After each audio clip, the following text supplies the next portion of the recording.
After 3 years of marriage, my obnoxious mother-in-law finally dropped the pretense, practically throwing a divorce agreement in my face.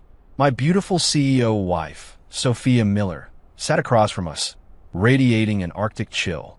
I thought it was my ticket to freedom, the start of my glorious lazy bum life. Little did I know, she could hear every single thought rattling around in my head. She used my mental commentary to navigate the treacherous waters of corporate warfare, strategically carving a path and absolutely crushing the competition. Until the day she cornered me against a wall, her stunning eyes narrowed. How many more surprises are hiding in that head of yours that I don't know about? Alex Stone, sign it. Take your $10 million and get out of the Millers' lives. My mother-in-law, Brenda Miller, stood with her arms crossed, chin tilted so high it could have pierced the ceiling. She looked at me like I was a piece of dog crap tracked on her expensive Persian rug. On the coffee table in front of me lay the divorce agreement, stark and silent. I glanced at the woman on the sofa beside it. Sophia Miller, my wife, the undisputed top CEO in Sterling City. She was impeccably dressed in a tailored white pantsuit, her long hair swept up to reveal a graceful, swan-like neck. She wasn't looking at me, nor at her agitated mother. Her gaze was fixed on the cold coffee in the mug before her, her exquisite face utterly devoid of emotion. For 3 years, that had been her default expression around me. I got it. 3 years ago, Grandpa Miller was on his deathbed. Some mystic, who knows where they dug him up, claimed the only way to save him was for his granddaughter to marry a man with pure yang energy, a fated match to ward off disaster. And just like that, I, with my supposedly pure yang birth chart, was chosen. With one signed contract, I became the laughingstock of Sterling City, the Miller family's useless live-in husband. Now, with Grandpa Miller's health fully restored, my lucky charm duties were complete. Naturally, it was time to be kicked to the curb. Yes, finally, the day has come. I practically screamed with joy in my head, almost cracking a smile. 3 years. Do you know what I've been through these past 3 years? Staring at that icy face every day, even my food tasted bland. But now, 10 million in the bank, a cozy little place of my own, the rest invested for interest. I'm going to be a total couch potato. The good life. Here I come. I picked up the pen, eager to sign on the dotted line. Sophia, who had been sitting rigidly, like a statue, gripped her coffee cup. Her long, slender fingers trembled almost imperceptibly. She snapped her head up. Her eyes, usually as clear and cold as an autumn lake, now held something beyond their usual icy indifference. Astonishment and a hint of unbelievable. Absurdity? Did she hear that? No. No way. I immediately dismissed the thought. She probably just found my eagerness to agree surprising. After all, a normal deadbeat husband would be wailing, clinging to her leg, begging her not to abandon him. Right? Wait. Just as the tip of my pen was about to touch the paper, Sophia's cool voice sliced through the air. My hand jumped, and the pen skittered across the document, leaving a long black streak. What's the hold-up, lady? Your mom's about to have a heart attack. Can't you see? Just let me sign. I want to go celebrate with some pizza and wings. I grumbled internally. Brenda was agitated too. Sophia, what are you doing? You actually want to spend your life with this good-for-nothing? Sophia ignored her mother, her sharp eyes boring into me as if trying to see straight through my soul. What are you staring at? Keep it up, and you'll regret trying to stop me from my freedom today. I glared back, my eyes reflecting my yearning for 10 million and freedom. Sophia's brow furrowed even deeper.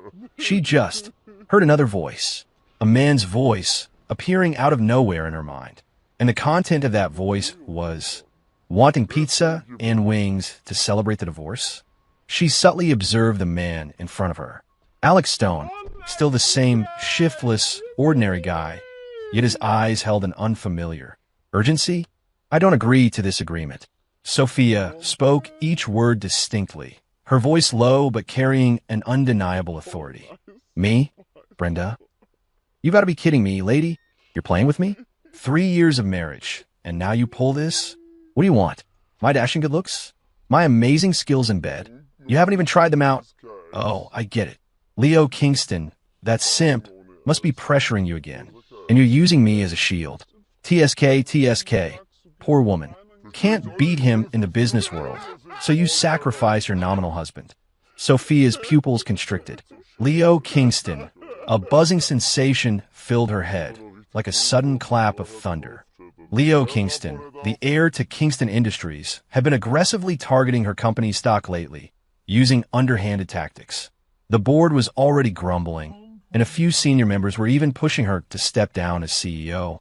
She'd only discussed this with her closest assistant. How could Alex, who spent all day watching TV and playing video games, know about it, and know so much detail? Sophia, you're insane. Leo is 100 times better than this loser. Are you trying to kill me by keeping him around? Here we go, classic mother-in-law playing favorites.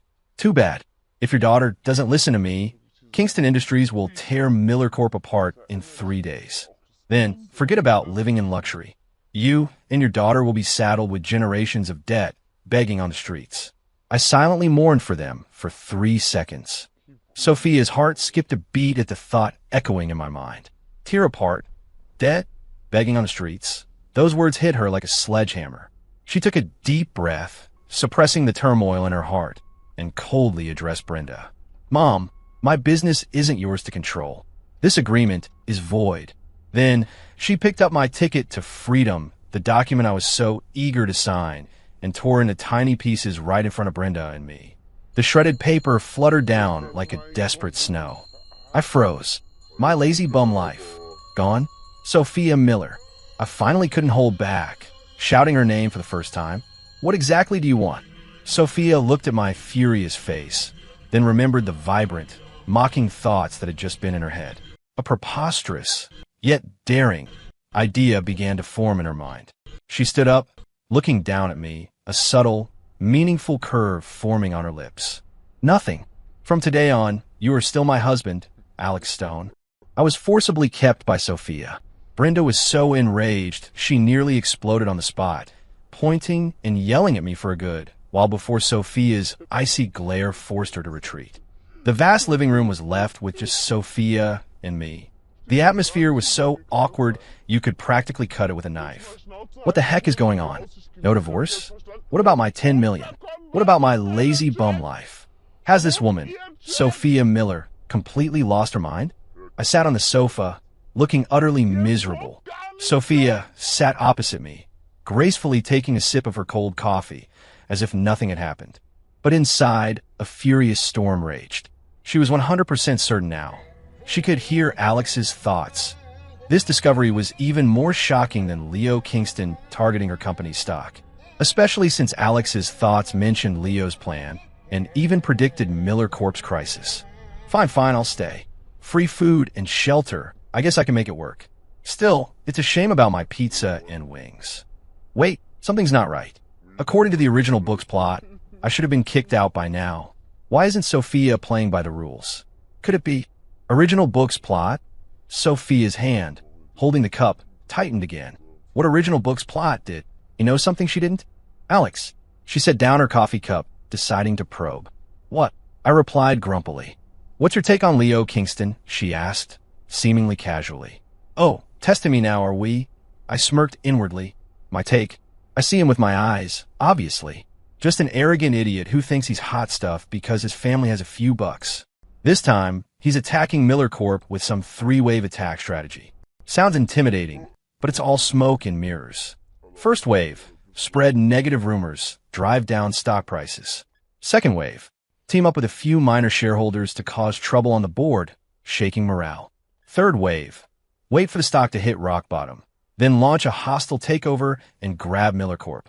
TSK. He thinks he's so clever, but it's full of holes. Sophia's breathing hitched.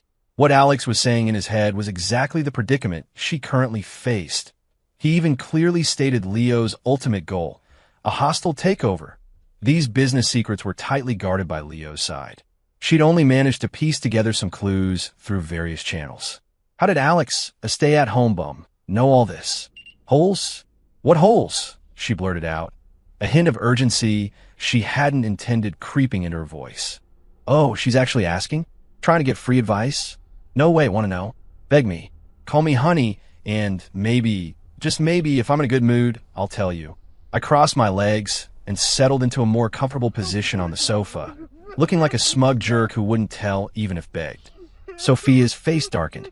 She, Sophia Miller, CEO of Miller Corp., the goddess in countless men's hearts in Sterling City, was supposed to beg a useless live-in husband and call him, "Honey, dream on."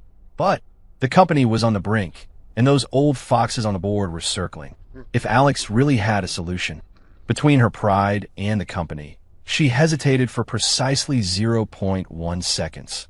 She took a deep breath, as if making a monumental decision, and when she looked at me again, her eyes were calm. Honey.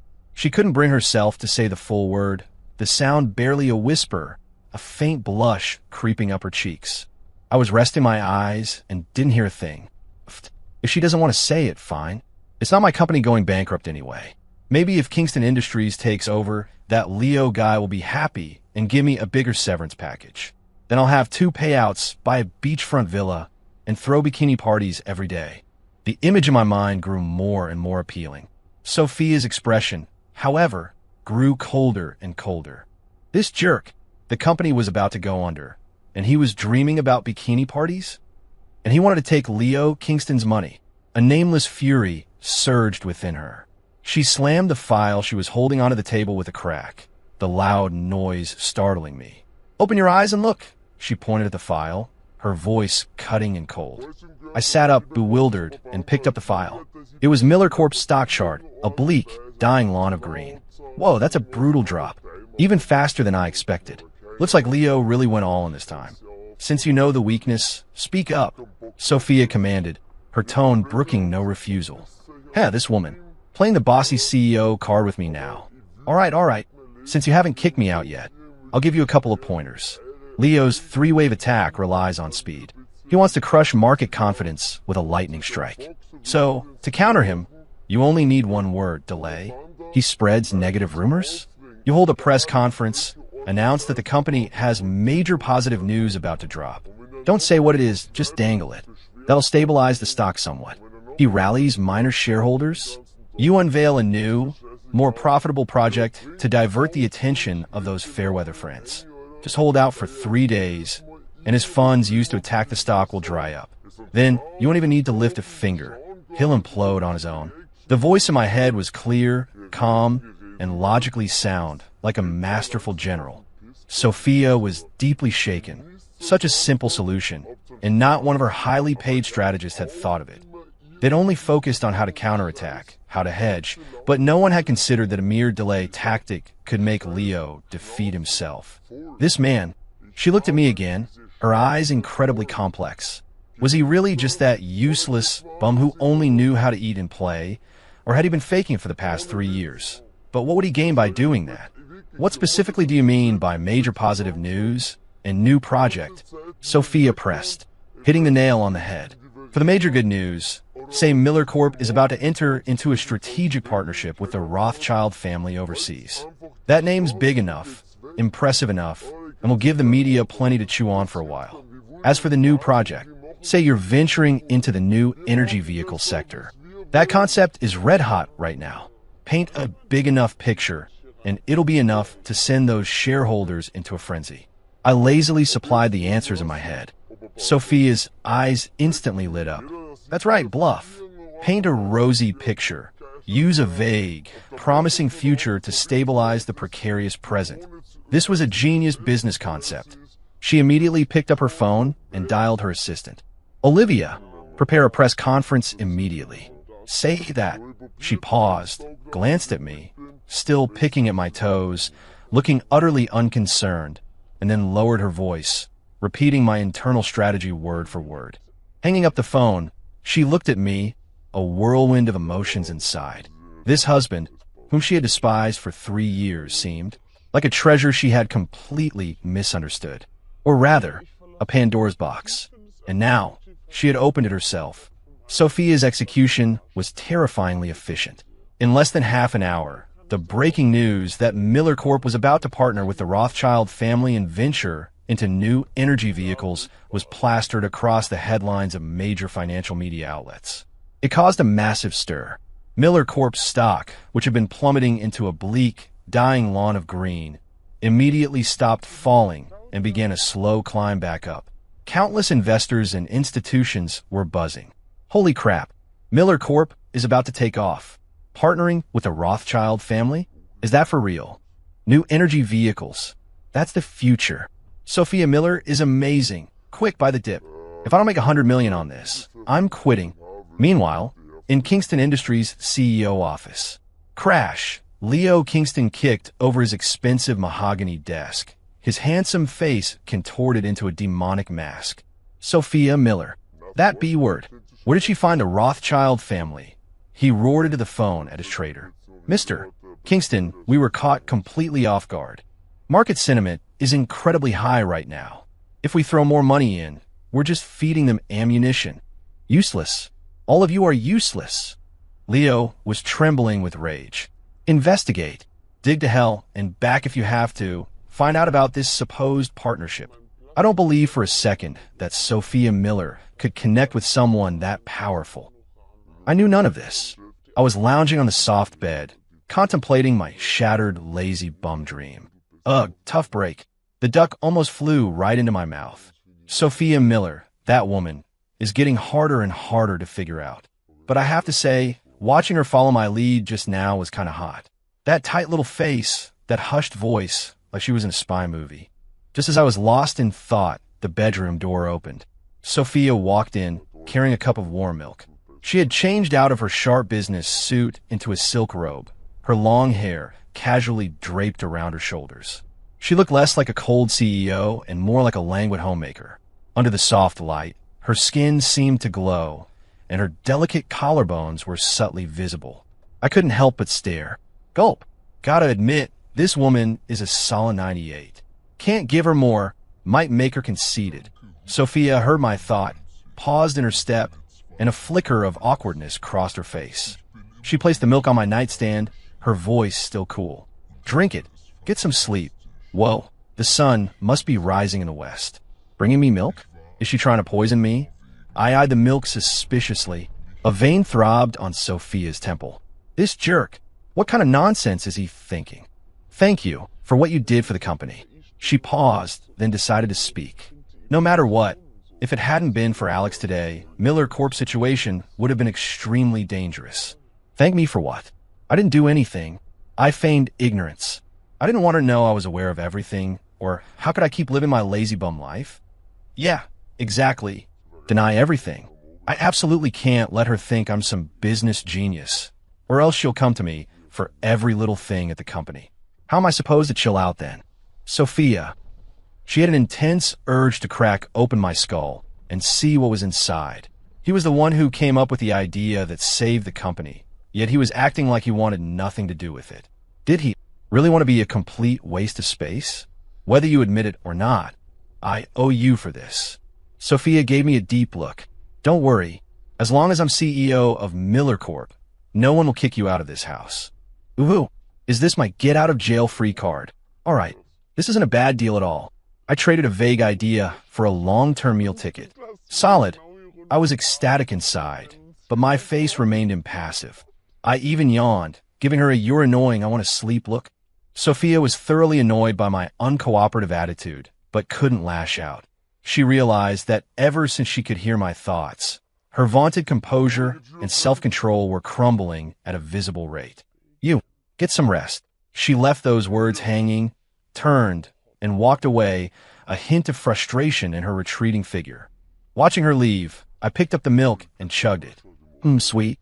No poison. That night, I slept exceptionally soundly. Sophia, however, suffered from insomnia. She lay in her room, my internal thoughts replaying in her mind. Original book's plot. Full of holes. Call me honey. 98 can't give her more. Each sentence was like a tiny hook, scratching at her heart. Alex Stone, who are you really? How many more secrets are you hiding? The next morning, I was still frolicking with bikini-clad beauties in my dreams when I was jolted awake by a frantic phone call. It was Brenda calling Sophia. Sophia put it on speaker, and Brenda's shrill, piercing voice instantly filled the room. Sophia, quick, check the news. That jerk Leo Kingston, he exposed your bluff. I shot up, instantly wide awake. Holy crap, the plot changed again. In the book, Leo wasn't supposed to react this quickly. He was supposed to be fooled by the Rothschild name for at least 3 days. Did my presence cause a butterfly effect? Sophia's face instantly darkened. She snatched my phone and clicked on the financial news. The headline, bold and prominent, screamed, "Shocking fraud. Miller Corp's CEO fabricated overseas partnership to save company, suspected of market manipulation." Below it was an audio recording. Sophia's conversation with her assistant, Olivia, from yesterday. Olivia had been flipped. "It's over. It's all over." Brenda's voice was tearful over the phone. "Sophia, we have to run. If we don't, we'll go to jail." Sophia swayed, her face ashen. She hadn't expected Leo's counterattack to be so swift, so deadly. Market manipulation was a serious crime. If proven, forget the company. She'd be locked up. TSK bit off more than she could chew, didn't she? I lay in bed, gloating. "I told you that Leo guy was sneaky. I told you to delay, but you had to go and make such a big show of it. Now you've given him leverage. But this isn't unsalvageable." Sophia heard the last sentence, and like a drowning person grasping at a lifeline, she spun around to face me. "You have a plan?" "What plan do I have? I'm not a god." I rolled my eyes, returning to my playing dead position. "Just kidding, of course I have a plan. And it'll make that Leo guy lose big time. But this time, I can't give it away for free." The gears in my mind were whirring, calculating furiously.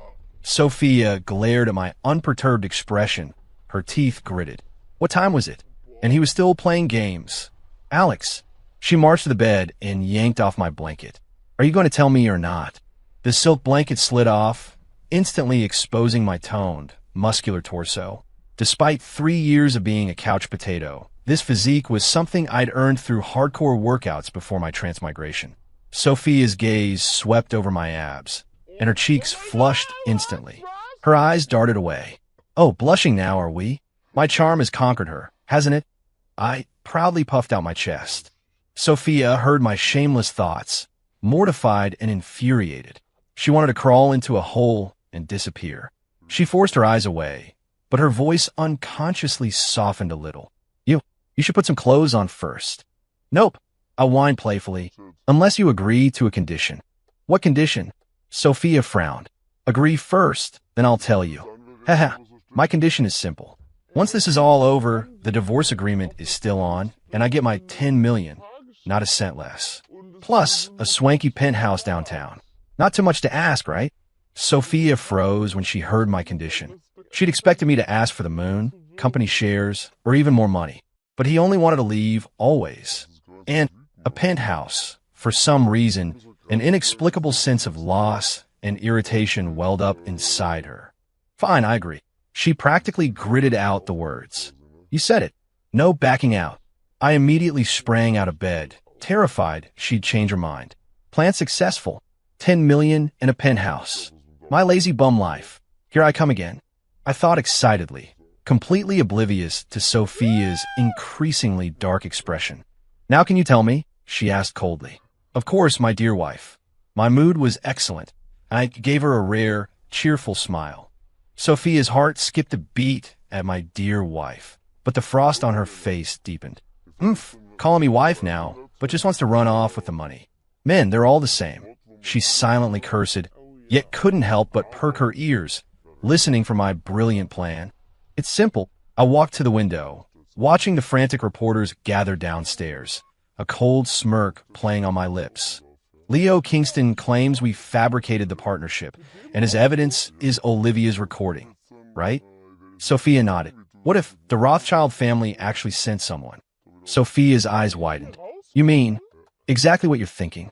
Find someone to impersonate a representative from the Rothschild family. Leo claims we faked it? Then we'll make the fake real. He released the recording? We'll say it was a smoke screen we deliberately released to prevent commercial secrets from leaking. Olivia was a double agent we planted in Leo's camp, playing him at his own game. Sophia was utterly stunned by my strategy. Make the fake real? Call a traitor a spy. This was turning black into white, calling a deer a horse. But she had to admit this move. It was brilliant. But where would we find someone to impersonate them? and someone who could fool Leo in the media. Sophia raised the most crucial question. That's even easier. I remember there's a foreign exchange student at Sterling City University named David. He's British, his family went bankrupt, and he's working odd jobs to pay for tuition. The guy's tall, big, blonde, blue-eyed with a natural aristocratic air. A little polishing, and who would know the difference? Give him $1,000,000, and he'd impersonate a British prince, let alone a Rothschild. I mentally reviewed the plan. Perfect. Sophia, after hearing it all, didn't know what expression to wear. This man, how many crazy ideas were packed in his head?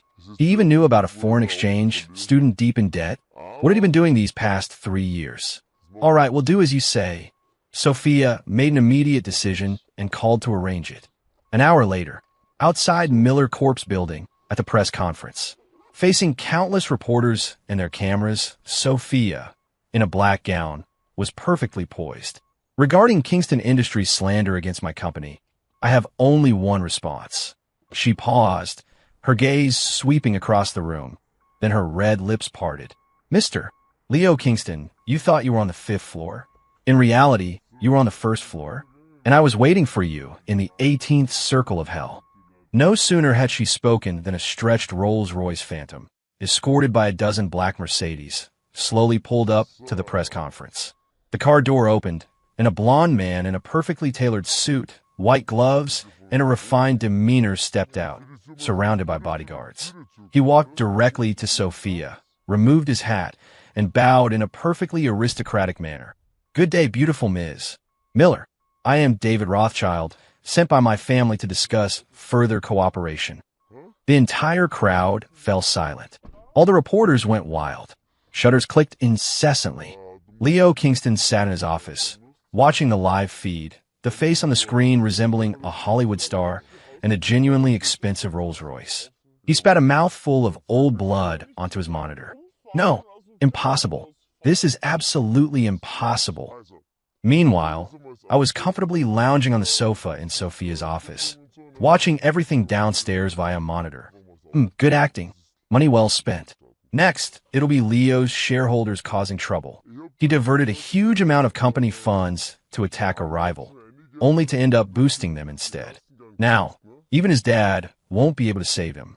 Success comes from preparation. Failure from lack thereof. In this results-driven world, nobody cares about your sweat, only the corpses under your feet.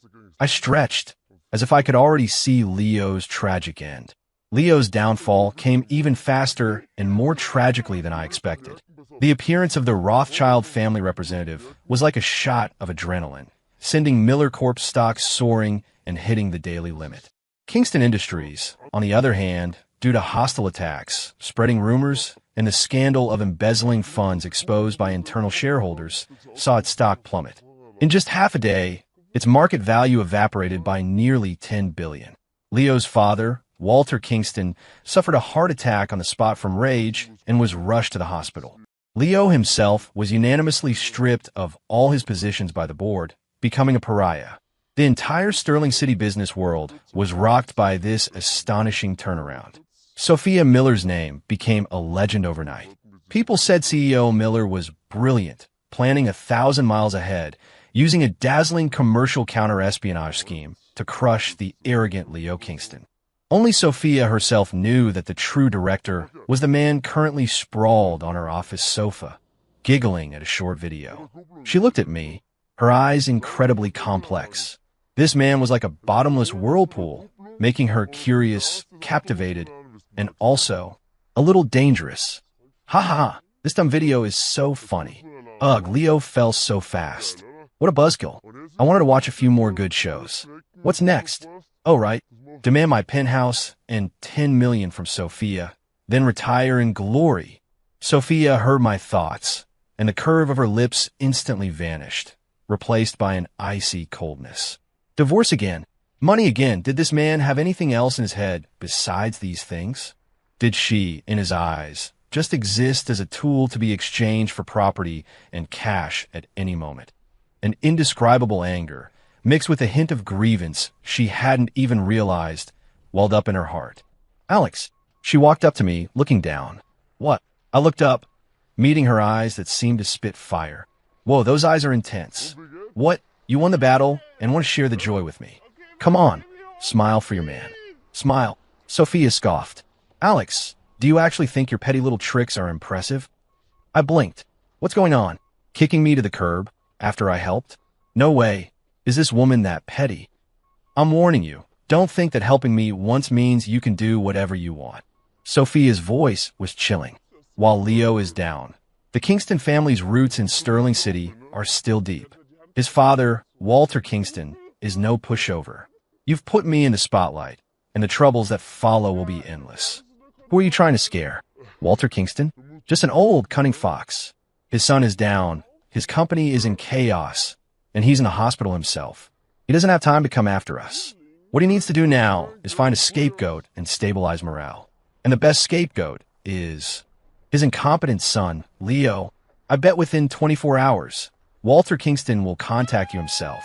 Not only will he apologize, he'll even package Leo up and deliver him to you, for you to deal with as you please, all to secure your forgiveness and prevent further retaliation from Miller Corp. It's called sacrificing the pawn to save the king. In the adult world, profit comes first. Deep father-son affection doesn't exist. I analyzed it perfectly in my head. Sophia listened, and the anger in her heart subtly dissipated.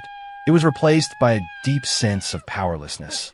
She realized that no matter how much she raged or probed, she seemed to always be within this man's calculations. He was like a player with a god's eye view, coldly watching everyone's struggles and performances on the chessboard. Occasionally, when he felt like it, he'd reach out and nudge a piece, changing the entire course of the battle. And she was the most crucial, yet most involuntary, piece in his hand. Ring, ring, ring. Just then, Sophia's private phone rang. It was an unknown number. She glanced at the screen, then at me, her eyes questioning. I raised an eyebrow at her and made a go-ahead gesture. See? Speak of the devil. It's got to be that old fox, Walter Kingston. Sophia took a deep breath, pressed the answer button, and put it on speaker. Hello, is this Ms. Miller? A frail, elderly voice came from the other end. This is Walter Kingston. Sophia's heart leaped. It was actually exactly what Alex had predicted. Mr.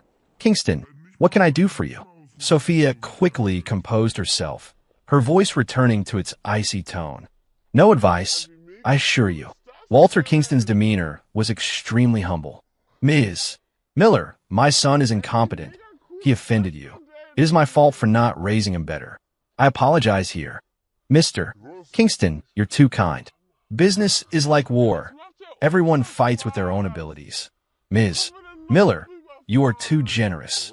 Walter Kingston coughed twice and continued. I have disowned that rebellious son of mine. From this day forward, he has no relation to the Kingston family. Tomorrow, I will have him personally come to your door and beg for your forgiveness. I only ask that you show mercy and allow Kingston Industries to survive. The call ended. The office was dead silent. Sophia stood there blankly, unable to recover. Everything was exactly as Alex had predicted. To the letter. Who exactly was this man? She spun around abruptly, staring intensely at me, asking each word deliberately. You? Who are you really? Me? Alex Stone, of course. I spread my hands, looking utterly innocent. Your husband, the Miller family's live-in son-in-law, an ordinary couch potato. Duh. I obviously can't tell you I'm a transmigrator who knows this world is a book, and you're the tragic heroine destined to lose everything to the villain. If I told you, you'd think I was crazy and send me straight to a mental hospital for dissection and research, wouldn't you? Sophia heard my thoughts and felt like she'd been struck by lightning. Transmigrator, a book, tragic heroine, losing everything. These pieces of information exploded like bombs in her mind, leaving her dizzy and barely able to stand. She leaned against the office desk, her face pale, staring at me with terror and disbelief. This world was a book, and her life was a predetermined script. No, this was too absurd. What? What are you talking about? Her voice trembled. What am I talking about? I looked bewildered. Wasn't I just watching videos? I shook my phone. On the screen, a man in boxers was doing a viral dance in the snow. Sophia looked at my innocent face, then recalled the world-shattering thoughts she'd just heard. feeling a dizzying sensation. She needed to calm down. She stumbled to the liquor cabinet, poured half a glass of whiskey, and gulped it down. The fiery liquid burned her throat and also cleared her muddled mind slightly. Oh, she's drinking now. Little lush, but it's understandable. Anyone who finds out they're a tragic character in a novel would probably freak out. Sigh, poor woman. So beautiful, amazing body, but the author gave her such a miserable fate. Company seized, fortune swallowed, and then she gets exploited by that animal, Leo Kingston. TSK, TSK, terrible, just terrible. My thoughts, like a sharp knife, once again stabbed deeply into Sophia's heart. Exploited by Leo, her body trembled uncontrollably. If Alex was telling the truth, her future fate would be far more terrifying than falling into hell. No, she absolutely would not accept such a fate. Sophia abruptly lifted her head, her reddened eyes blazing with an unprecedented fierceness and resolve. Since she could know the plot in advance, she would defy destiny. And this man before her, this soul transmigria, was her greatest and only reliance. Alex, she set down her glass and walked towards me, step by step. Her high heels clicked on the floor, each sound like a tap on my heart. What's up? This vibe is off. Why does she look at me like a hungry wolf looking at a lamb? She hasn't gone crazy from the shock and decided to take advantage of me, has she? No, I'm still a pure, innocent young man. I instinctively hugged myself, shrinking into the corner of the sofa. Sophia stopped in front of me. She leaned down, bracing her hands on the sofa, trapping me completely in her shadow. A mix of whiskey and her unique, cool scent washed over me, making my heart skip a beat. From today on, you are not allowed to leave my side without my permission. I was dumbfounded. No. What about the penthouse and 10 million we agreed on? The house, the car, the money, whatever you want I can give you. Sophia's face slowly drew closer to mine, her warm breath caressing my face, a tingling sensation. But divorce? Don't even think about it. Her beautiful eyes narrowed, glittering with a dangerous yet captivating light. Until I am completely safe, you, Alex Stone, are mine. I stared at her exquisite face, so close, and those eyes filled with possession. My mind went blank. The script seems to have completely broken. Wasn't I supposed to be the lazy live-in husband? How did I suddenly become the dominant CEO's exclusive pet? I ultimately couldn't escape. Sophia was true to her word, directly freezing my bank accounts and confiscating my ID and passport. In her words, it was to protect my personal safety. I didn't believe her for a second. She just didn't want her human cheat code to run off. The next day, Leo Kingston, true to form, was brought by his father, Walter Kingston, to the Miller Court building like a whipped dog. In front of all the media, he knelt on the ground, kowtowing and slapping himself, crying and sniveling, looking utterly pathetic. The once arrogant scion of the Kingston family became the laughingstock of the city overnight. Sophia, after this ordeal, reached the pinnacle of prestige within the company. The old foxes on the board now looked at her with awe and respect. No one dared to question her decisions anymore. All of this was like a perfect replication of the script in my head. But I wasn't happy at all. My personal freedom was completely restricted. Sophia gave me the title of special assistant to the CEO and required me to go to work and leave with her every day. The official reason, close personal protection. In reality, 24-hour, all-angle surveillance. Assistant Stone, please review this document. In the spacious CEO's office, Sophia handed me a file. I lazily took it and glanced over it. The bidding proposal for the city Southland? Ugh, this proposal is garbage. According to the book's plot, this land will eventually be bought at a low price by a crooked businessman named Victor Shaw. He'll then discover a rare earth mine underneath it, increasing its value 100-fold. Miller Corp misses out on this opportunity, leading to a later funding crunch, which Leo Kingston exploits. Sigh, every step is a trap. I sighed internally, lamenting the tragic fate of the heroine. Sophia, listening to my thoughts, felt her eyes light up. Rare earth mine, 100 times the value. Another incredible opportunity. She calmly took back the document and said faintly, "Do you see any problems with it?" "No problems, it's great," I yawned. If there's nothing else, I'm heading to the break room to slack off. Just let me leave. Don't keep me from chatting up the receptionist. Sophia's lips twitched. At a time like this, he was still thinking about the receptionist. Stop, she called out to me. Now what? I turned back impatiently. You're revising this proposal. Sophia slapped the document back in front of me. Revise it until I'm satisfied. Me? I pointed at my nose. Ma'am, I'm your assistant, not your dad. I'm not obligated to do your work, am I? Making me revise it? What kind of joke is that? I'm a man committed to being a couch potato. Sophia took a deep breath, pulled a black card from her drawer, and placed it on the table. There's $5 million in here, no password. Fix this, and the money is yours. My eyes instantly bulged. $5 million. Holy cow. Sugar mama, I'm hungry. Feed me. Revise it? Absolutely. Forget revising the proposal. You want to tear Leo Kingston to shreds right now. I'll do it. My face, which had been righteously indignant a second ago, now broke into a fawning smile. No problem, boss. Mission accomplished, guaranteed. I grabbed the document and the black card, trotted over to the sofa, and began my work. My work consisted of mentally rehearsing the complete plan for acquiring that land. First, we can't bid directly, or it'll attract too much attention and Victor Shaw, that old fox, will snatch it. We need to find a reason for the government to rezone this land from commercial to industrial waste disposal. Then no one will compete with us. After that, we register an inconspicuous environmental company as a shell to take over. Once we have it, we announce the discovery of the rare earth mine. Then the stock price. Hee. While I schemed in my head, I doodled stick figures on the paper.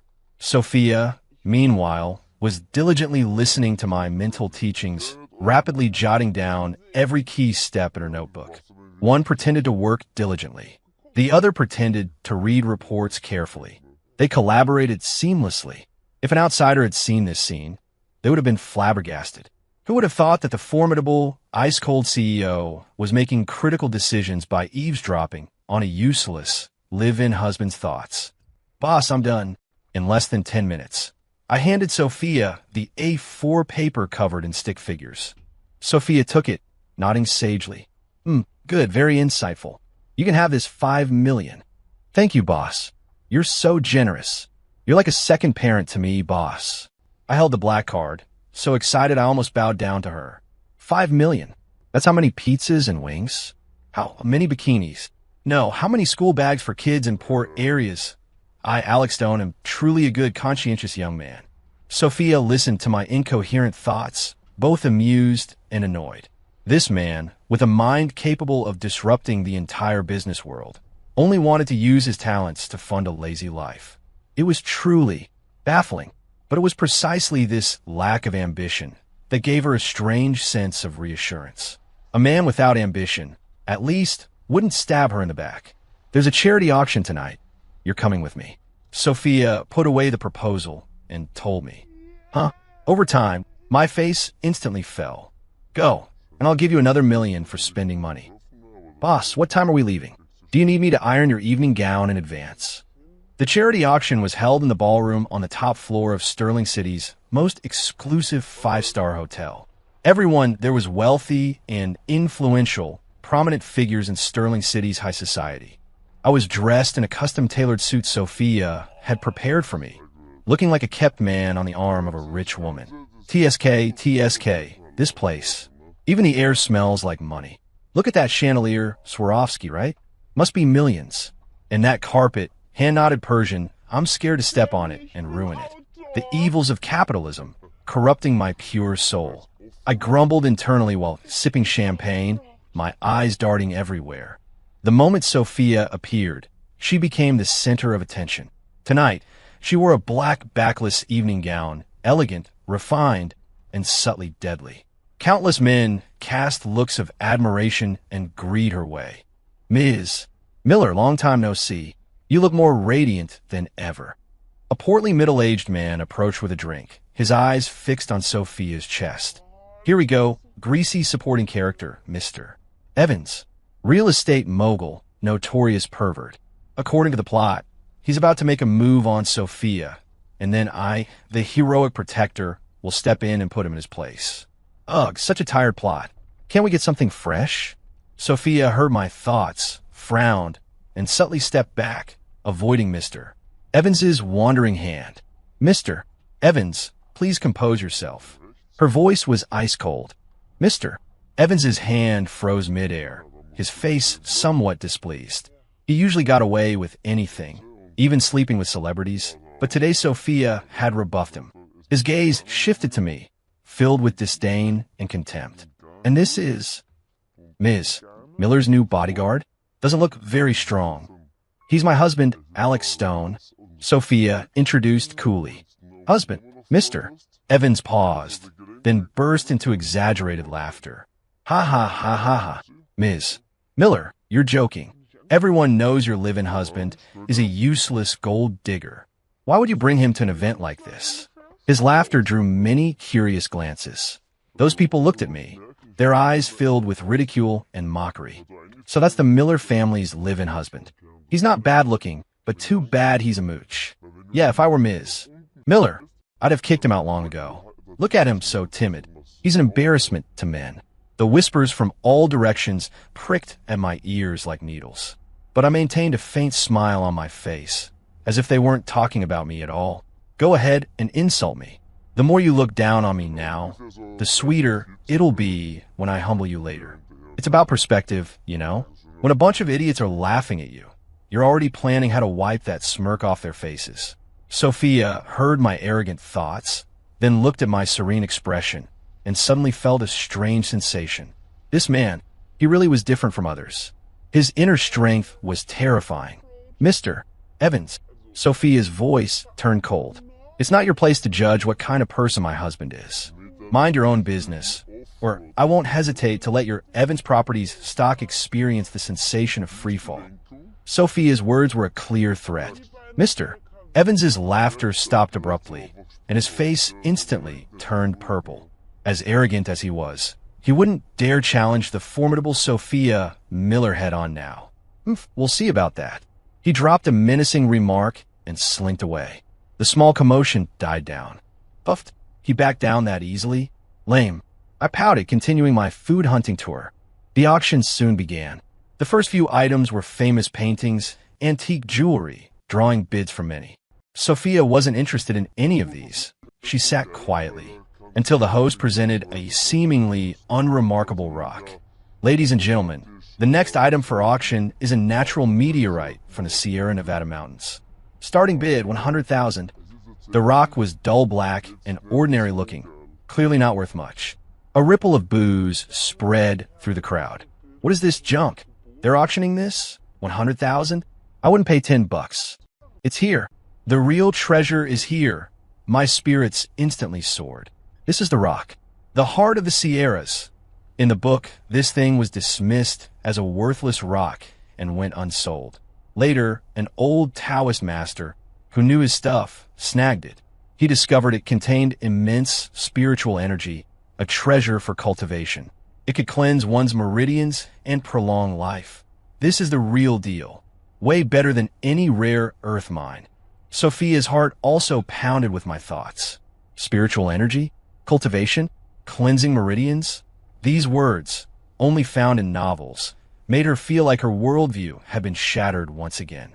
100,000.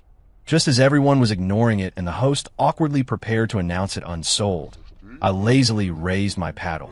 Whoosh! All eyes converged on me. Mockery, disdain, stares like I was an idiot.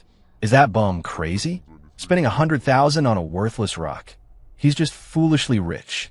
No, where did he get the money? It must be Ms. Miller's money. What a spendthrift. How can Ms. Miller be with such a man? Even Sophia looked at me with a questioning gaze. I winked at her, giving her its fine, trust me look. 110,000. A discordant voice suddenly rang out. It was Mr. Evans. He glared at me defiantly, a mocking smile on his lips. Kid, since you like this worthless rock, your buddy Evans will play along. Oh, look, the villain is back for more punishment. All right, you want to play? I'll play until the end. I raised my paddle again. 200,000. 250,000. Mr. Evans refused to back down. 500,000. I didn't even blink. The crowd gasped. Spending 500,000 on a worthless rock? Everyone thought I was insane. Mr. Evans was stunned too. He hadn't expected me to be so aggressive. He had only wanted to annoy me and make me waste some money. But now, if he bid again and I suddenly stopped, this worthless rock would be stuck with him. What's wrong, Mr. Evans? Can't keep up. I smiled at him. If you don't have the money, don't pretend to be a big shot. You, provoked by me, Mr. Evans's temper flared. Who says I don't have money? 1 million. He yelled out an astronomical price, his face red. The entire room gasped. Sophia's heart was in her throat. She nervously watched me, afraid I'd bid higher. However, I put down my paddle and applauded Mr. Evans. Mr. Evans, amazing. So generous. A mere million is like pocket change for you. This precious rock is all yours. Mr. Evans, the triumph on his face instantly froze. He looked at my radiant smile and suddenly had a bad feeling. Had he been played? Congratulations, Mr. Evans, for winning this unique Sierra Nevada meteorite at the high price of 1 million. The host brought down the hammer. Mr. Evans's face was as green as the grass on his head. He became the laughingstock of the entire event. Everyone stared at him as if he were an idiot, whispering, spending 1 million on a worthless rock. Mr. Evans must have rocks in his head. He got played by that useless Miller family husband. What embarrassment. Mr. Evans was trembling with rage. He glared at me viciously, wishing he could tear me limb from limb with his eyes. But I ignored him, turning to Sophia to take credit. How was that, honey? My playing hard to get tricked? Pretty smooth, right? Not only did I get revenge for you, but I also saved 1 million. Come on, praise me. Sophia looked at my smug, praise-seeking face and couldn't help but crack a small smile. But she quickly composed herself, lowering her voice to ask, that rock, is it really that important? Of course it's important. It's the heart of the Sierras. A cultivation treasure. But it's good that idiot, Mr. Evans bought it. That thing has too much spiritual energy. Ordinary people holding it would only attract trouble. We don't have the power to protect it right now. Later, when we're stronger, it won't be too late to borrow it from Mr. Evans for a while. The gears in my mind clicked and whirred. Sophia listened, then nodded thoughtfully. So, he gave up not out of spite, but from a deeper consideration. This man, seemingly carefree, was in fact meticulously calculating every step, his mind terrifyingly sharp. The auction continued. Soon, another special item was presented. It was an ancient painting depicting a blurry figure from the back, its face unseen, but with a profound artistic essence. This painting is titled Homeward Bound. The artist is unknown, the era is unknown, but according to experts, the paper for this painting is made from ice silkworm silk, a rare material thousands of years old, impervious to fire and water. Starting bid, 500,000. Another wave of murmurs swept through the crowd. What kind of painting is that? Worth 500,000? Ice silkworm silk? They're just making that up, right? It's here. The real big treasure is here. My heart thumped with excitement again. The Homeward Bound scroll. This isn't just any painting. It hides a treasure map. The book says this map leads to the treasure of a former dynasty's prince, who is richer than an empire. It's worth untold riches. And the key to unlock the treasure is in the Miller family estate. This is practically a cheat code custom-made for us. Sophia's heart was once again stirred by a tempest of thoughts from my mind. Treasure map? Prince's treasure? The key in her own house? This was more outlandish than the rare earth mine and the heart of the Sierras combined. She felt like she wasn't at a charity auction, but listening to a fantasy story. But her reason told her that Alex's thoughts had never been wrong. This time, she didn't hesitate for a moment. The instant the host finished speaking, she raised her paddle. 1 million. Her cool voice instantly commanded everyone's attention. Ms. Miller has made a move. It seems this painting really is a treasure. With Sophia's endorsement, the ancient painting, which had been ignored moments before, instantly became a hot commodity. 1,100,000. 1,200,000. 1,500,000. The price soared. I watched anxiously. Ugh, my wife is so straightforward. Bidding directly like that just tells everyone it's a good item. You should learn my trick from before. First downplay, then hype it up, be vague, That's how you get the most for the least. Spending too much, you clueless woman. Sophia heard my complaining. Her face flushed, feeling a little wronged. She didn't have as many tricks up her sleeve as I did, but she also reacted quickly. When the price soared to $3 million, she suddenly put down her paddle, feigning hesitation, as if the price was too high and she wanted to give up. Sure enough, her apparent hesitation made the bandwagon bidders start to waver. After all, spending millions for a legendary item whose authenticity was unknown was too risky. The atmosphere in the room momentarily cooled. $3 million going once, $3 million going twice. Just as the host was about to bring down the hammer, Mr.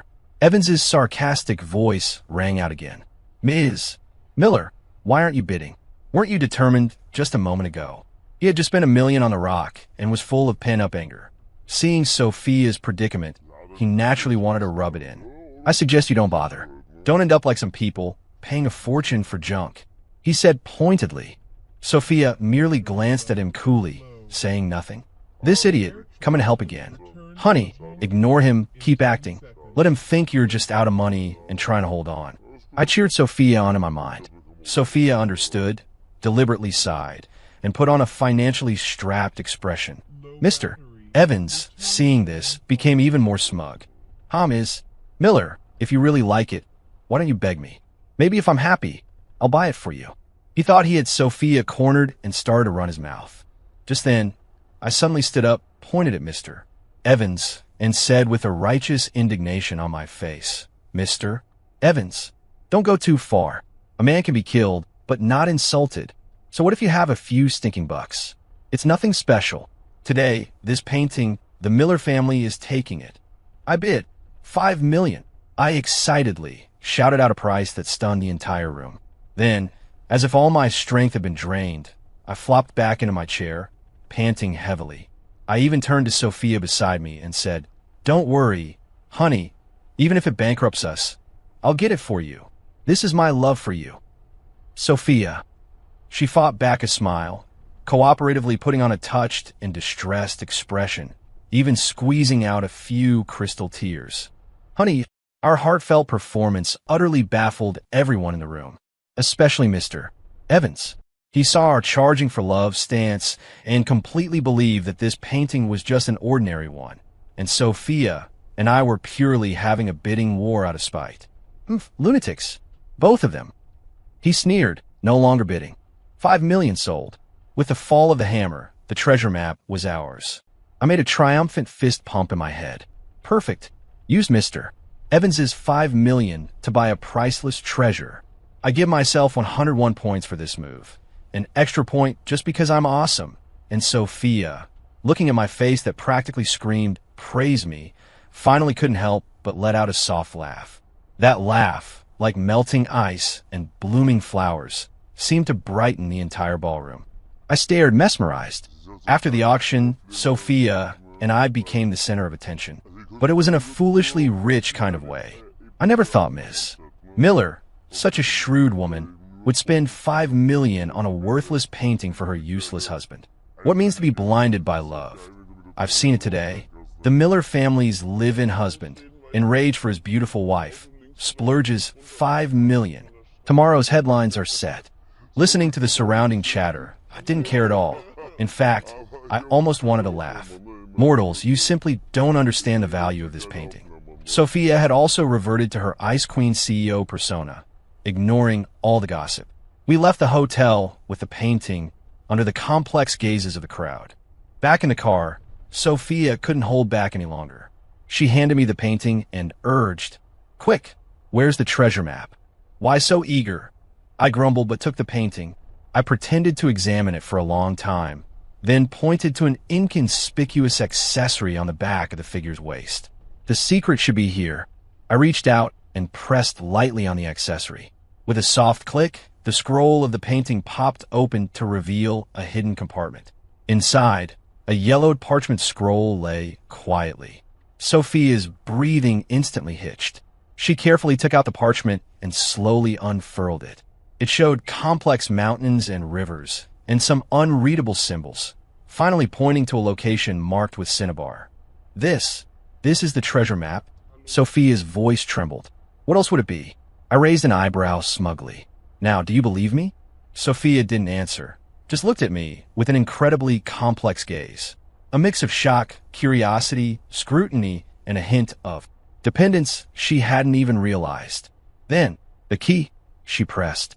You said the key is in the Miller family estate? Yep, it's under that dry well in the backyard of the estate. The book says the key is a jade pendant, passed down through the Miller family, but it somehow fell into the well. The Millers searched for a long time, but couldn't find it, so they gave up. Just as I thought this, Sophia's phone rang. It was the caretaker of the old estate. Ms. Miller, bad news. A group of people came to the estate and said they're going to demolish the well in our backyard. Sophia's face instantly changed. Holy crap. Again, I was shocked. This isn't right. The book didn't say anyone was going to demolish the well. Is this another butterfly effect? No, we have to go check immediately. We can't lose the key to the estate. Sophia and I practically shouted at the driver in unison. Half an hour later, the car stopped at the entrance of the Miller family estate. It was an ancient, elegant Chinese courtyard, steeped in history. But at this moment, its tranquility was shattered. In the backyard, lights blazed, and a group of burly men in black suits were gathered around the dry well, preparing to start work. Leading them was a man wearing gold-rimmed glasses, who looked refined but had a sinister glint in his eyes. Stop! Sophia rushed in, shouting sharply. Oh, Ms. Miller is back. The bespectacled man pushed up his glasses, smiling without warmth. Allow me to introduce myself. I'm Gordon Finch, legal counsel for Mr. Victor Shaw. Victor Shaw. That name again. The crooked businessman who, in the original story, had lucked into the rare earth mine in City South. Why is he here? And why is he after this well? I was filled with questions. Could it be he also knows there's something in this well? No way. He doesn't have a treasure map. What are you trying to do? Sophia asked coldly. Nothing. Gordon Finch spread his hands. Our client, Mr. Shaw, has already purchased this well, along with the land beneath it. Now, it's our private property. I don't think it's up to you to decide what we do with it, Miss Miller. What? Sophia was shocked. That's impossible. The deed to the estate has always been in my hands. When did I ever sell it to you? Ahem, Miss Miller, don't forget. Gordon Finch chuckled. 3 years ago, your father, Robert Miller, owed our client a huge gambling debt. This deed was personally pledged to us by him. As he spoke, he pulled out a yellow deed and a gambling debt agreement signed by Robert Miller from his briefcase. Sophia felt like she'd been struck by lightning, staggering back 2 steps. Father. It was her father again. That gambling addict, how many messes had he left for this family? Damn it. So this is the trap? I finally understood. Victor Shaw, that old fox. He doesn't know there's a key in the well at all. He's just here to collect a debt. But if he demolishes the well and the key is exposed, with his shrewdness, he'll definitely figure something out. Then the treasure will have nothing to do with us. No, we have to stop him. So what if there's an agreement? I stepped forward, blocking Sophia. A debt is a debt. We'll pay it back. This land is not for sale. Gordon Finch looked at me like I was an idiot. Pay it back? Kid, do you know how much your father-in-law owes? He held up 5 fingers. 50 million, plus 3 years of interest. That's 100 million. Does your Miller family have 100 million in cash right now? He was confident that Sophia, having just come out of a business battle, had tight company funds and couldn't possibly raise that much money. Sophia's face, indeed, turned incredibly grim. 100 million was a huge burden for her right now. 100 million? Just for my priceless treasure? Dream on. It's just money, right? I have it. I sneered, pulled out my phone, and dialed a number right in front of everyone. Hello, David? Mr. Stone, what can I do for you? The respectful voice of the Rothschild representative came from the other end. Do me a small favor, I said casually. I need 100 million in cash delivered to the Miller family estate within half an hour. Also, help me dig up all the dirt on a guy named Victor Shaw. And remember, I want the kind of dirt that'll put him away for life. My voice wasn't loud, but it exploded like a thunderclap in the silent courtyard. Everyone was stunned. The smile on Gordon Finch's face completely froze. Fake it. Keep faking it. After a brief moment of shock, Gordon Finch let out a grating laugh. 100 million in cash? Digging up dirt on Mr. Shaw? Kid, who do you think you are? Is this a movie? His strongmen also burst into laughter, their eyes full of mockery. In their eyes, I was just a useless idiot spouting unrealistic nonsense. Even Sophia looked at me with concern. She knew I had abilities, but mobilizing 100 million in cash in half an hour? That was beyond her comprehension. Laugh all you want, you frogs in a well. You have no idea the terrifying power represented by a simple favor I picked up from a book. David's family might be bankrupt, but a starving camel is still bigger than a horse. In European financial circles, their connections and influence are still top tier. Forget 100 million, even a billion would be a simple matter of a few calls for them. I ignored their mockery, merely glancing at my watch and saying blandly, 29 minutes left. Then, I pulled Sophia to sit on a stone bench in the courtyard, looking utterly relaxed, as if waiting for a good show. Time ticked by minute. Gordon Finch's face slowly shifted from mocking to somewhat grave, because I was too calm. That kind of calmness wasn't faked. It was the confidence of someone with nothing to fear. Could it be? He really had some incredibly powerful background. Impossible. Gordon Finch shook his head, pushing that absurd thought out of his mind. What kind of background could a Miller family live-in husband have? He must be bluffing, stalling for time. Kid, I like to see what tricks you pull in half an hour. Gordon Finch scoffed, patiently waiting. 20 minutes later, outside the courtyard, a tremendous roar suddenly echoed. Everyone was startled and looked towards the gate. A black helicopter circled in the night sky, its massive rotors whipping up a gale that made the trees in the courtyard sway violently. Then, a convoy of a dozen black armored vehicles, like steel beasts, instantly surrounded the entire Miller family estate. The car doors opened in unison, and over 100 bodyguards in black suits and sunglasses, exuding a chilling aura, poured out of the vehicles, completely encircling Gordon Finch and his men. The scene was more dramatic than any cop movie. Gordon Finch and his thugs had never seen such a display. They were terrified, their legs trembling, faces pale. As everyone watched in horror, the helicopter slowly descended. David, impeccably dressed in a tuxedo, white gloves, and looking like an aristocratic butler from the Middle Ages, respectfully approached me and bowed 90 degrees. Mr. Stone, the 100 million in cash you requested has been delivered. Behind him, 2 bodyguards carried a huge alloy case, which they set down with a clank. The case opened, revealing stacks of crisp, new banknotes, neatly arranged. The red glow stung everyone's eyes. Also, what you requested has been prepared. David handed me a tablet computer. The screen displayed all of Victor Shaw's dark secrets from recent years. Official corruption, tax evasion, and even hiring hitmen. Every single piece of evidence was enough to put him away for life. The entire courtyard was dead silent. Everyone was frozen as if under a spell, staring blankly at me, as if I were a god. Gordon Finch fell to his knees with a thud, trembling like a leaf. Mr. Stone, I was wrong. I didn't know who I was dealing with. Please spare me. He kowtowed furiously, his forehead quickly bleeding. I couldn't even be bothered to look at him. I just walked to the case full of cash, picked up a stack of money, and walked over to Sophia. Honey, 100 million. Want to count it? I grinned, playfully tucking the money into her hand. Sophia stared at me blankly, then at the surreal scene before her. She felt like her heart was about to give out. She had always thought Alex was just a clever transmigrator. Now she realized how incredibly wrong she was. This man was more than just a prophet.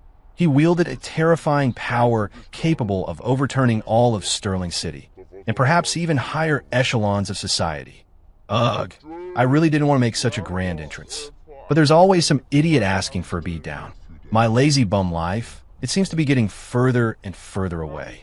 I sighed internally, but my face showed a helpless, yet smug smile. In that moment, in Sophia's eyes, I saw an unprecedented glow. It was adoration, fascination, and complete surrender. Victor Shaw's downfall was even swifter than Leo Kingston's. Faced with irrefutable evidence, he didn't even have a chance to struggle. He was taken in for investigation that very night, and all his assets were frozen. The Sterling City business world was shaken once again. And I, the cause of it all, acted like nothing had happened. I directed the professional team sent by David to carefully retrieve the mud-caked, dragon-shaped jade pendant from under the dry well.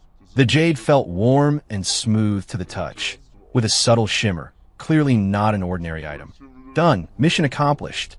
I clapped my hands with satisfaction, handing both the jade pendant and the treasure map to Sophia. Honey, this is our family heirloom. Make sure you keep it safe. Sophia held the two items, which were enough to drive the world crazy, feeling like she was in a dream. From being forced into divorce, with her company on the brink of bankruptcy, to now holding an astonishing treasure and trampling two major wealthy families. All of this transformation was due to the man before her. She looked at me, her beautiful eyes shimmering, and softly asked, "Alex, how many more secrets are you hiding from me?" Secrets? Oh, there are so many. For example, I know this jade pendant isn't just a key. It's also a storage artifact containing its own spatial dimension. For example, I know that Heart of the Sierras will reappear on the black market in a few days, and we can snag it then. And for example, I know your younger brother, who went missing years ago, isn't dead. He was taken by an old monster from a reclusive sect to be his disciple, and he's now a martial arts grandmaster. He'll be back to find you soon. Then, our Miller family will truly be overflowing with talent, strong in both business and martial arts. These spoilers flashed through my mind. Sophia listened, her mind reeling, speechless for a long time. She realized that her understanding of this world was being completely overthrown by Alex. Little by little, martial arts grandmaster, reclusive sect. So, this world really had a hidden layer. And her younger brother, who had gone missing as a child and whom she and her grandfather had missed for over a decade. He was still alive. This news thrilled her even more than getting the treasure. Her eyes instantly welled up. "Thank you, Alex." This time, her gratitude was heartfelt. Thank me for what? I don't know anything. I continue to play dumb. Sophia looked at my thick-skinned expression, both annoyed and amused. She didn't press further, just carefully put away the jade pendant and the treasure map. She knew that if this man didn't want to talk, asking more wouldn't help. She just needed to know he was by her side. That was enough. With Victor Shaw dealt with, my life returned to superficial peace. Every day, I accompanied Sophia to and from work, slacked off in the office, and occasionally, when she encountered difficult decisions, I'd guide her with my thoughts. Miller Corp, with my secret assistance, flourished, its stock soaring and quickly becoming the undisputed commercial powerhouse of Sterling City. And my relationship with Sophia also underwent subtle changes. She was no longer that cold, icy mountain. She would quietly tuck me in when I overslept. She remembered my preferences, telling the chef to cook my favorite dishes every day. She even secretly learned to play my favorite video game, just to have something to talk about with me. Although she totally sucked at it, and I'd tease her every time. My God, how are you even worse than a bot? Left. Go left. You're hitting the wall. Lady, it's over, you're gonna get me killed again. My glorious reputation. Every time Sophia heard my thoughts, her pretty face would flush crimson, and she'd chase me around in the game. But the next day, she'd still enthusiastically drag me into a co-op match. That feeling was strange. Without calculations of profit, without the barrier of status, we were like an ordinary couple, finding joy in mundane life. I even started to think that this kind of life wasn't so bad after all, much more interesting than being a couch potato alone. Until that day, I was napping in the office when Sophia suddenly burst in, looking panicked. "Alex, it's terrible, Grandpa." He suddenly collapsed. My heart sank. Here it comes, another critical turning point in the plot. Grandpa Miller, acute myocardial infarction. This is the signal for another major family, the Wilsons, to make a move on the Millers after the Kingstons' downfall. In the book, Grandpa Miller died from this attack, couldn't be revived. The Millers lost their only pillar of support, and that's how the Wilsons gradually devoured them. No, absolutely cannot let Grandpa die. Without a second thought, I grabbed Sophia and rushed out. To the hospital. Fast. When we arrived at the hospital, the emergency room light was glowing red. Brenda and a host of Miller relatives were gathered outside, weeping hysterically. "Dad, you can't leave us. It's over, it's over. If Grandpa's gone, what will happen to our Miller family?" The attending physician walked out of the ER, took off his mask, and gravely shook his head. "I'm sorry. We did everything we could. The patient's condition is extremely critical. There's widespread myocardial necrosis. Prepare for the worst." Boom! His words plunged the entire hallway into dead silence. Sophia swayed, almost collapsing. Brenda fainted outright. "Bullshit," I roared in my head. "What kind of quack doctor is this? An incompetent fool. Grandpa still has a chance. Western medicine is useless for his condition, but if I use our ancestors' 13 ghost gate needles, I can pull him back from the brink of death. Damn it, looks like I can't hide my incredible medical skills any longer." I no longer cared about hiding. I shoved the doctor aside and burst into the emergency room. "What are you doing? The patient needs peace and quiet," the doctor yelled behind me. I ignored him, walking straight to the bed. Looking at the old man on the bed, his face ashen, his breath shallow, I took a deep breath and pulled out a packet of silver needles I always carried. In this moment, I was no longer the playful, lazy live-in husband. My eyes became incredibly focused, sharp. My entire demeanor changed. "Everyone get out." I turned to the stunned Sophia and the doctors, my voice cold. "I can save him in half an hour." "Nonsense. This is utter nonsense." The attending physician was trembling with rage. "The patient is on the verge of death. What is an outsider doing here, interfering? If something happens, can you take responsibility?" Security. Get him out of here." Several security guards immediately rushed in, intending to restrain me. "Stop them." Sophia suddenly spoke, her voice not loud, but filled with undeniable authority. She walked up to me, step by step, looking in my eyes, which were more serious and focused than she had ever seen them. She chose to trust him unconditionally. "Let him treat him," she told the doctor. "I will bear all consequences." "Ms. Miller, are you insane?" The doctor couldn't believe his ears. Sophia didn't explain further, just waved her hand, signaling everyone to leave. The ER door closed. Outside, everyone was buzzing, thinking Sophia and I'd lost our minds. Inside, I held my breath, my hands moving like lightning, precisely inserting silver needles into Grandpa Miller's major acupoints. Rinjong Shunting Bai Wei Chihai, the 13 ghost gate needles. Each needle could kill, and each could save. A hair's breadth of difference could mean life or death. Sweat beaded on my forehead, but my hands were as steady as a rock. As the last silver needle was inserted, Grandpa Miller's previously flatlining electrocardiogram suddenly fluctuated violently. Then, the almost straight line miraculously began to beat again, once twice growing stronger. Outside, it's been 25 minutes already. That bum still hasn't come out. Grandpa must be, a Miller relative said, looking tearful. Before she could finish, the ER door opened. I walked out, looking exhausted. "How is he? Is my dad?" Brenda asked nervously. I didn't speak, just gestured inside. Everyone looked in, confused. They saw Grandpa Miller, who had just been declared beyond hope, actually, sitting up in bed. Although his face was still pale, his eyes were clear, his breathing steady. He showed no signs of a dying man. Where am I? Grandpa Miller looked around blankly. The entire crowd froze, silent. Everyone stared, mouths agape, as if they'd seen a ghost. The attending physician rushed in, checking Grandpa with various instruments over and over, finally looking at the medical miracle report, muttering, "Impossible. This isn't scientific. This is absolutely impossible." And I, under everyone's astonished gaze, walked up to Sophia and grinned. "Honey, mission accomplished." Then my vision blurred, my body went limp, and I collapsed. Damn it. Overused the needles. Exhausted myself. That was my last thought before losing consciousness. The moment I fell, Sophia, without thinking, rushed over and hugged me tightly. She held me, feeling the warmth emanating from my body, looking at my pale face, strained from exhaustion. Her heart felt like it was being squeezed by an invisible hand. It hurt, yet it felt tender and soft. "Alex." For the first time, in front of everyone, she called out my name, losing her composure.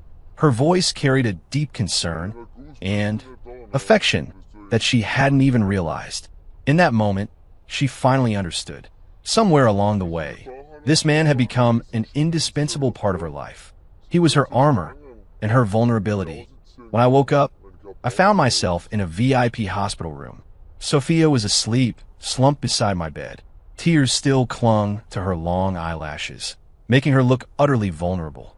I couldn't help but reach out, wanting to wipe them away. The moment my hand stirred, she woke up. "You're awake?" Seeing my eyes open, a surprised smile instantly bloomed on her face, brighter than the sunlight streaming through the window. "How do you feel? Is anything uncomfortable?" she asked nervously. "I'm fine." I shook my head, looking at her bloodshot eyes. "You stayed here the whole time?" She nodded. Then, as if remembering something, her cheeks flushed slightly, and she awkwardly lowered her head. "Oh, she's shy now." But the way she rushed over and hugged me just now was pretty cool. I thought happily. "All right, Grandpa?" I asked. "Grandpa's fine.